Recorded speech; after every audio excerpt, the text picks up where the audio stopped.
नमस्कार, आपका स्वागत है आपके अपने YouTube चैनल में जिसका नाम है साहित्य सौंदर्य।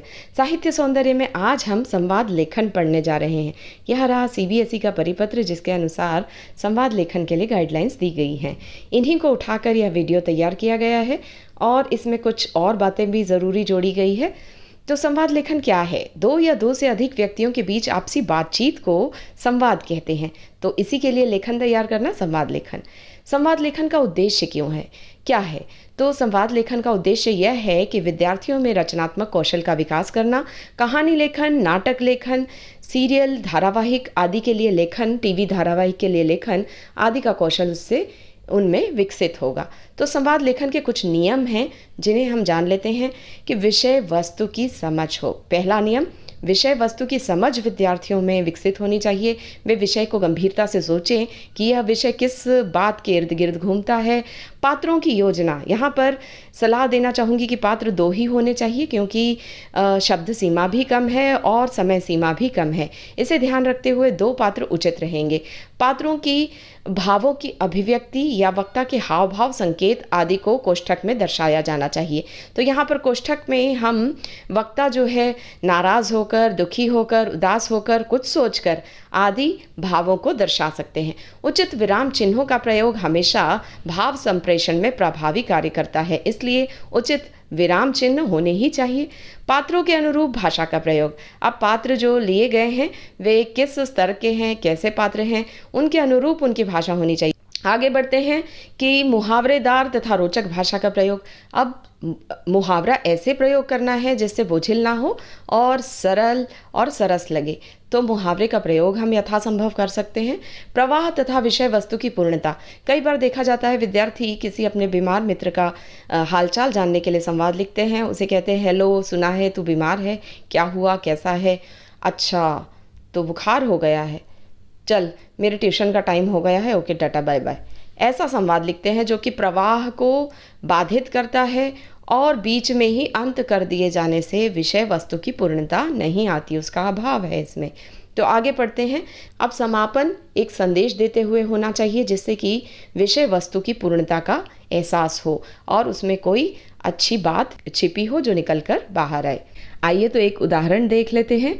आपका मित्र नकल करता हुआ पकड़ा गया है, उसे समझाते हुए एक संवाद की रचना कीजिए। अब जो परिदृश्य है उसे कोष्ठक में लिखा गया है। लंच ब्रेक का समय है, विभा आज कुछ उदास है, उसका खाने में भी जी नहीं लग रहा है। तभी उसका मित्र संयम उसकी कक्षा में आता है। संयम, विभा, सुना है तुम आज परीक्षा में चीटिंग करती हुई पकड़ी गई हो। मुझे पता है तुम ऐसी लड़की नहीं हो, आखिर हुआ क्या? विभा उदासी भरे स्वर में, क्या बताऊं संयम, तुम्हें तो पता है मैं 15 दिनों से स्कूल नहीं आ रही थी, परीक्षा की मैंने तैयारी भी नहीं की थी। मुझे डर था कि कहीं फेल हो गई तो सबको क्या मुंह दिखाऊंगी, बस तो कर बैठी गलती और पकड़ी गई। संयम समझाते हुए, विभा, यह शॉर्टकट इंसान को सफलता नहीं दिला सकते।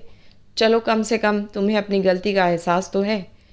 अब एक काम करो, चलकर अध्यापिका जी से माफ़ी मांगो और वादा करो कि तुम भविष्य में ऐसी गलती नहीं करोगी। जरा सोचो, यह बात तुम्हारे माता पिता को पता चलेगी तो उनके दिल पर क्या बीतेगी। माफ़ी मांग लेने से तुम्हारा दिल भी हल्का हो जाएगा और तुम्हारी गलती भी ठीक हो सकती है। चलो अब लंच कर लो। विभा, संयम, तुम मेरे अच्छे मित्र हो, तुम्हारी अच्छी सलाह के लिए तुम्हें बहुत बहुत धन्यवाद।